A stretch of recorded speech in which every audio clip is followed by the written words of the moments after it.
Oh, Weber. Weber tem fama de ser complicado, viu? E é mesmo.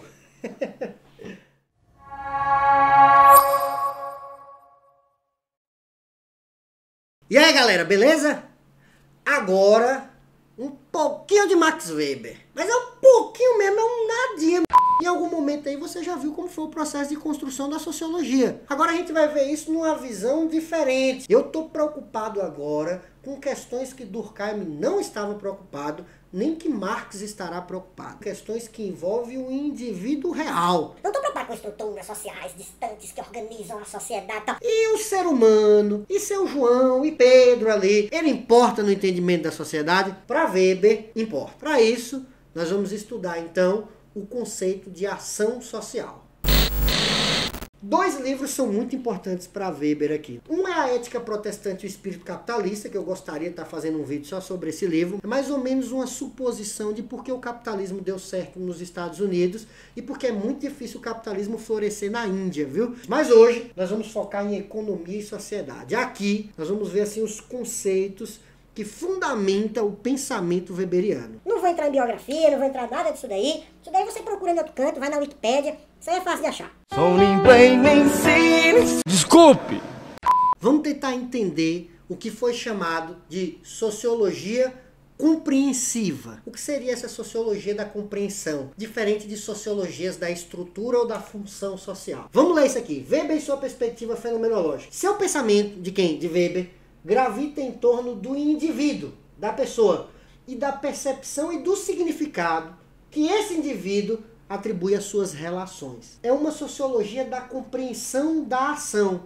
Não é, portanto, um paradigma da estrutura. Weber, ao contrário de Durkheim, ao contrário de Marx também, coloca o sujeito no centro da problemática sociológica. Somente esse sujeito é que pode dar algum significado à vida social. Como é que eu vou fazer sociologia sem sujeito? Não tem como. Eu tô com outra vertente. Se você já estudou Platão, Aristóteles, você vai ver que é uma dicotomia clássica, que é chamada de interna, externa. São paradigmas que depois vão se repetir nas devidas proporções, lá entre Descartes e Locke e Hume, entre o pensamento racionalista e empirista, entre objetivismo e subjetivismo, e aqui esse negócio está colocado de novo. Tem a galera que acredita que para entender a sociedade eu tenho que ir de cima para baixo, e tem a galera que acredita que para entender a sociedade eu tenho que ir de baixo para cima, da estrutura para o indivíduo, do indivíduo para a estrutura. Você tem que entender esses autores e ver o que é mais útil para você nesse momento, ver qual interpretação lhe proporciona em certa medida mais conforto. É para isso que a gente lê. A gente lê para ter mais conforto, porque essa vida é muito caótica. Bora ver o que é a ação social. É isso que é importante. Fato social é uma coisa. Ação social é outra. Não confunda ação social com filantropia. Com Bolsa Família, com rico dando dinheiro pra pobre, com o nome daquele negócio que Didi faz,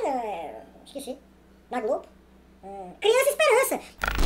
Ação social em Weber é outra coisa. É ação orientada segundo o comportamento do outro. A ação social é um comportamento intencional em função das expectativas de um outro. E esse outro pode ser uma pessoa, pode ser uma lei, esse outro pode estar no presente, esse outro pode estar no passado. Que fique claro, é qualquer forma de agir orientada por outro indivíduo, pensando no outro. Pensando bem, pensando mal, pensando alto, pensando baixo, pensando feio, pensando certo, pensando errado. Não importa. Mas o outro, ele tem algo em relação a você do ponto de vista de sua expectativa da ação. O que é que interessa para Weber? Compreender esses processos. É preciso aprender de forma interpretativa o sentido que o sujeito dá à própria ação, porque ele está preocupado com o fenômeno social, não com a estrutura social. Ele está preocupado com a relação do indivíduo e não com o peso institucional sobre o indivíduo. É um autor que vai, para modular suas explicações, criar uma metodologia que está muito fundada na ideia dos tipos ideais. O que é um tipo ideal? Um tipo ideal é uma radicalização de características. Quando você fala o trabalhador, não é o trabalhador João, não é o trabalhador Maria,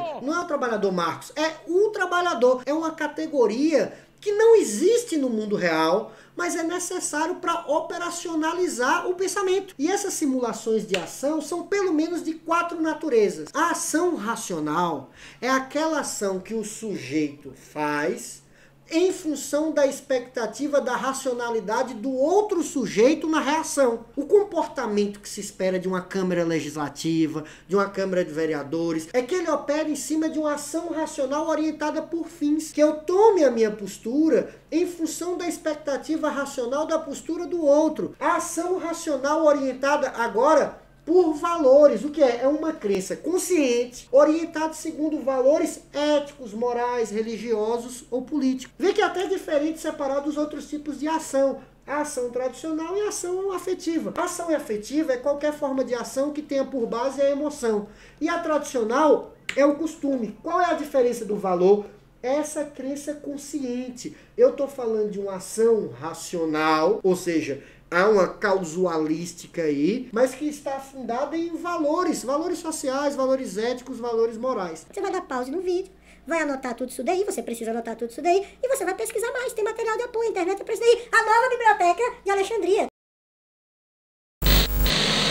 E nessa trajetória, o que seria então uma relação social? É um processo de organização mútua de ações sociais. Ou seja, é quando a ação social é mutualmente ordenada. Olha nesse desenho como é que fica fácil. O pontinho verde e o pontinho vermelho, eles estão em ação social. Eles se orientam um em função do outro. Já o vermelho e o amarelo, eles estão em ação social também, porque um se orienta em relação ao outro. Já o pontinho verde para o pontinho amarelo, ambos se orientam em função de um ponto em comum. Esse ponto em comum que orienta duplamente a ação é a própria relação social. Vamos botar aqui em exemplo. Eu estou indo na missa. Aqui é o padre. Aqui é o fiel 1 e aqui é o fiel 2. Há um processo de ação social entre o padre e eu, porque meu comportamento é orientado por outro. Da mesma forma, o comportamento do padre orienta o pontinho amarelo e o pontinho amarelo pode orientar o comportamento do padre. A ação social é qualquer comportamento orientado por um terceiro, por um segundo. Em relação ao padre, o pontinho verde e o pontinho amarelo, esses dois fiéis, eles estão em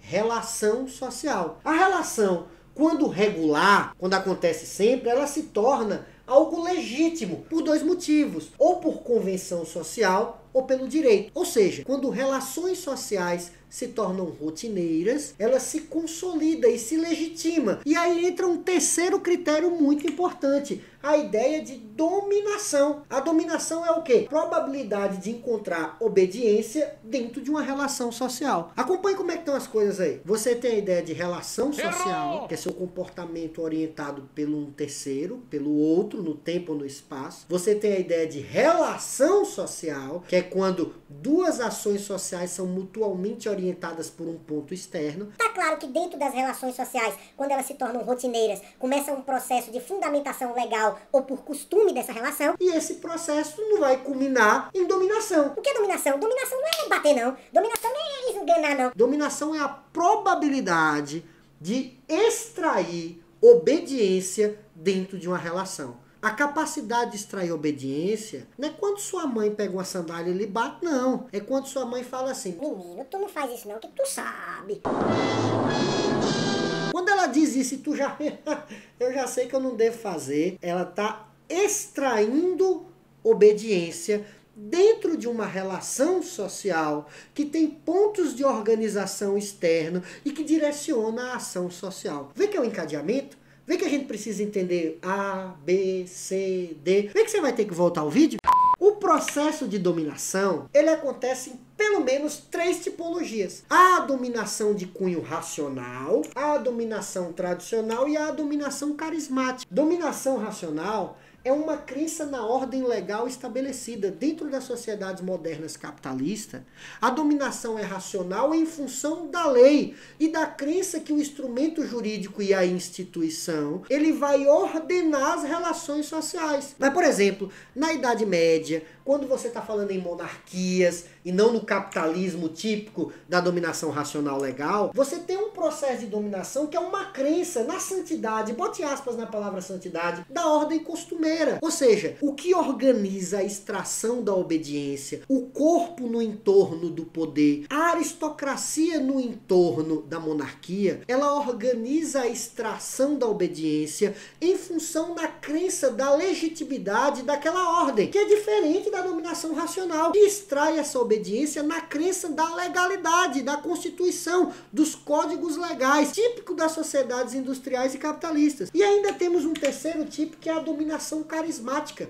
O que é a dominação carismática? É quando a extração de dominação na crença da santidade de uma ordem extraordinária. A dominação carismática é quando um líder carismático convence a todos de uma organização social a partir de sua figura pessoal. O que é que nós temos aqui? A história da sociedade é a própria história do movimento dos processos de dominação. Uma ordem carismática vai ter grande dificuldade de manter a extração da obediência quando o líder morrer. Aí você precisa meio que institucionalizar, começa a criação do costume. Então a ordem extraordinária carismática, ela vai dar espaço a uma dominação tradicional. E a dominação tradicional de um grupo fechado, ela vai dar espaço a uma dominação racional, legal, burocrática, típico das sociedades capitalistas, que vai se enrijecer, que não vai conseguir circular, que não vai conseguir oxigenar e vai quebrar quando surgir um líder carismático